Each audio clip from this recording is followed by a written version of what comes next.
मैथिली मुझे तो मैं तो हूँ 3%, मैं वेलकम करूंगा मैं तुम्हारा। मतलब मुझे ಕನ್ನಡ ಅರ್ಥ ಐತೆ, मतलब ಬರುತ್ತೆ ನನಗೆ ಕನ್ನಡ ಬರುತ್ತೆ, ಸ್ವಲ್ಪ ಬರುತ್ತೆ, ಸ್ವಲ್ಪ ಬರುತ್ತೆ, मतलब थोड़ा कन्नड़ आता है।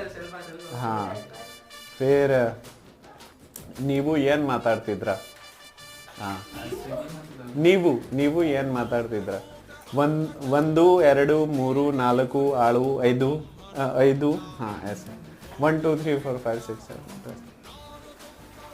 फिर और क्या था? आप लोगों को किसी को बोलना हो तो ನಾನು ನಿಮಗೆ ತಾಳಿ ಕಟ್ತಿದ್ದೀನಿ, means I want to marry you like that. हाँ